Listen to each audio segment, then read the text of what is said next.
Assalamualaikum warahmatullahi wabarakatuh. Alhamdulillahi rabbil alamin. Allahumma salli ala Sayyidina Muhammad wa ala ali Sayyidina Muhammad. Berjumpa kembali dengan channel saya, Roni Abu Salik. Pada video kali ini, izinkan saya untuk menyampaikan hal-hal yang berkaitan dengan kajian puasa yang bertema syarat puasa menurut madhab Asy-Syafi'i. Selamat menyimak, semoga bermanfaat. Syarat puasa terbagi menjadi dua, yaitu syarat wajib dan syarat sah. Nah, untuk syarat wajib puasa terdapat 4 syarat, yaitu pertama mencapai usia baligh, kedua beragama Islam, ketiga berakal sehat, dan keempat mampu secara badaniah dan secara syar'i. Mari kita simak uraian dari poin-poin syarat wajib puasa berikut ini. Pertama, mencapai usia baligh. Maka dari itu, tidak diwajibkan ibadah puasa ini pada mereka yang masih kanak-kanak. Namun demikian, seyogyanya mereka sudah diajarkan untuk berpuasa sejak usia 7 tahun. Apabila jika mereka mampu untuk menahan haus dan lapar dari pagi hingga sore hari. Lalu ketika mereka sudah mencapai usia 10 tahun, maka pukullah mereka jika menolak untuk ikut berpuasa. Madhab Hanafi juga sepakat dengan syarat ini. Namun tidak madhab Maliki. Mereka berpendapat bahwa orang tua tidak diwajibkan untuk menyuruh anaknya berpuasa. Dan tidak pula dianjurkan. Meskipun anak tersebut sudah hampir baligh atau lebih dari 9 tahun. Nah, sementara mazhab Hambali berpendapat bahwa patokan untuk menyuruh berpuasa bagi anak-anak bukanlah pada usia, namun pada kemampuan dan kesanggupan mereka untuk menahan haus dan lapar. Apabila seorang anak yang hampir baligh sudah mampu menahan haus dan lapar, maka diwajibkan bagi orang tua untuk membiasakan anak itu untuk berpuasa di bulan Ramadan. Dan jika dia menolaknya, maka didiklah dia dengan pukulan yang tidak menyakitkan. Syarat wajib yang kedua menurut madhab Asy-Syafi'i yaitu beragama Islam. Maka dari itu tidak diwajibkan atas orang kafir untuk berpuasa.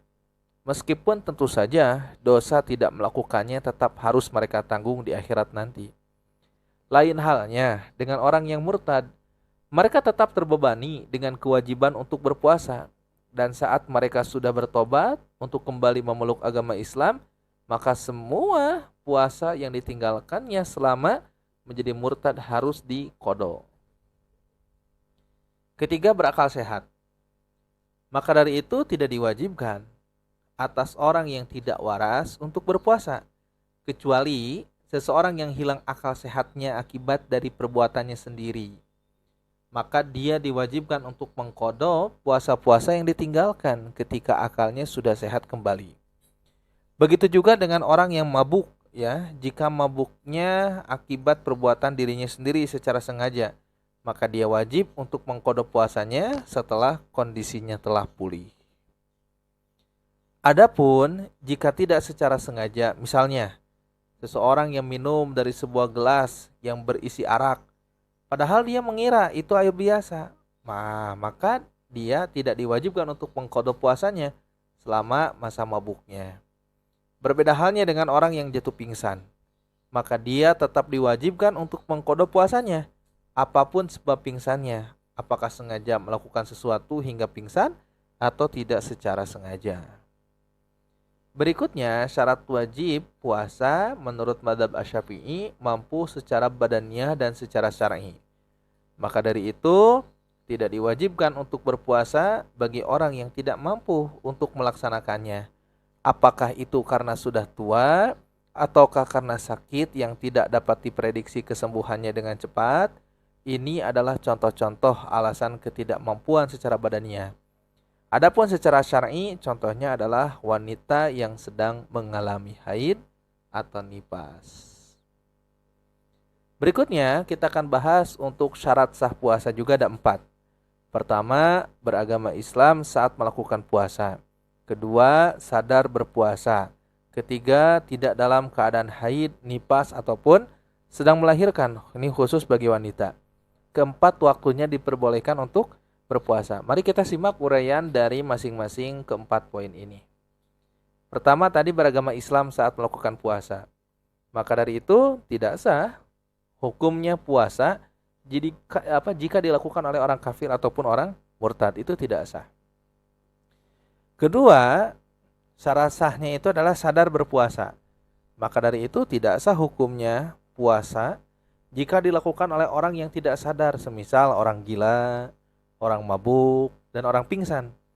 Hanya bedanya, untuk orang mabuk dan orang pingsan masih dapat dikatakan sah puasanya apabila kondisi yang dialaminya hanya sebagian dari waktu siang saja.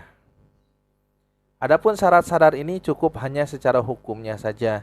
Misalnya, seseorang berniat puasa sebelum fajar, lalu dia tertidur hingga matahari terbenam, maka puasanya tetap dianggap sah karena secara hukum dia masih dianggap orang yang sadar. Nah, ketiga, syarat sah itu tidak dalam keadaan haid, nifas, ataupun sedang melahirkan. Ini khusus bagi wanita. Keempatnya, waktunya diperbolehkan untuk berpuasa. Maka dari itu tidak sah hukumnya berpuasa jika dilakukan pada hari Id dan hari Tasyrik. Karena pada hari itu tidak diperbolehkan bagi siapapun untuk berpuasa. Begitu juga dengan hari yang diragukan atau yakni hari ke-30 bulan Sya'ban. Kecuali jika ada sebab yang mengharuskannya berpuasa pada hari itu. Misalnya, sebabnya yang membolehkan puasa qada Ramadan yang belum dilakukan. Nah, dilakukan pada tanggal 30 Sya'ban, padahal besoknya puasa, itu boleh karena ada sebab untuk mengqada. Atau bernadar untuk puasa di hari Senin, dan hari Senin berpapasan dengan hari yang diragukan, tanggal 30 Sya'ban. Atau sudah terbiasa puasa Senin Kamis, dan ternyata hari yang diragukan berpapasan dengan hari Kamis. Maka dengan adanya sebab-sebab tersebut, hari itu diperbolehkan baginya untuk berpuasa. Lain halnya jika tidak ada sebab-sebab tersebut, lalu sengaja berpuasa di hari yang diragukan, maka tidak sah puasanya itu. Sebagaimana nanti akan dijelaskan khusus pada pembahasan mengenai berpuasa di hari yang diragukan. Nah, sekarang hukum yang sama juga berlaku untuk separuh bulan kedua dari bulan Sya'ban, 16 sampai akhir, atau beberapa hari dari paruh tersebut. Tidak sah dan diharamkan bagi seseorang untuk berpuasa, kecuali jika ada salah satu sebab yang mengharuskannya untuk berpuasa, seperti di hari yang diragukan tadi, atau pada paruh pertama bulan tersebut. Ia sudah melakukan puasa meskipun hanya 1 hari saja. Jadi ini mah tidak pernah puasa sunnah sama sekali, tiba-tiba di pertengahan bulan Sya'ban ya, mendekati Ramadan dia puasa. Nah, itu nggak boleh.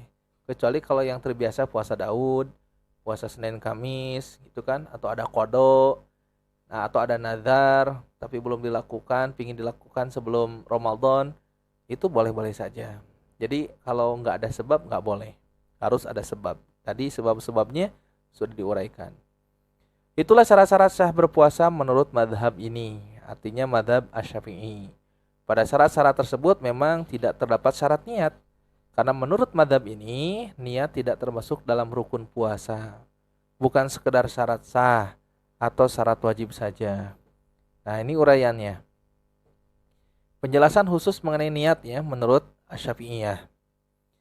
Jadi niat menurut madhab ini juga harus selalu diperbaharui pada setiap hari puasa, dan harus juga diinapkan, yakni dilakukan di malam hari sebelum tiba waktu fajar, meskipun sedari waktu maghrib. Dan meskipun di malam itu orang tersebut melakukan sesuatu yang dapat membatalkan puasa, karena memang puasa hanya dihitung saat siang hari saja, tidak pada malam hari. Dan meskipun pula puasa itu adalah puasa wajib, seperti puasa Ramadan, puasa kafarah, ataupun puasa nadar, semuanya harus diniatkan sejak malam hari. Misalnya nih, niat itu ditanamkan di dalam hati dengan mengucapkan, saya berniat untuk berpuasa Ramadan esok hari, atau saya berniat untuk berpuasa nadar esok hari, atau semacam itu. Nah, selain ditanamkan di dalam hati, niat juga harus dilafalkan dengan lisan. Karena pelafalan dengan lisan dapat membantu dan mempertegas niat tersebut, misalnya dengan melafalkan nawaitu soma godin an adain fardi sahri ramadana hadihi sanati lillahi ta'ala. Aku berniat puasa untuk esok hari dalam rangka menunaikan kewajiban puasa Ramadan pada tahun ini karena Allah Ta'ala. Nah, jika puasa yang dilakukan adalah puasa sunnah, maka niatnya boleh dilakukan kapan saja. Bahkan ketika hari sudah siang sekalipun, dengan syarat sebelum matahari tergelincir, yakni sebelum waktu zuhur. Dan dengan syarat belum melakukan sesuatu yang dapat membatalkan puasa, misalnya sudah makan atau minum sesuatu.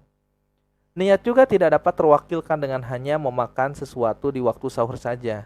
Pada puasa apapun, kecuali jika saat makan itu terbetik di dalam pikirannya akan berpuasa di esok hari dan meniatkannya dengan niat puasa.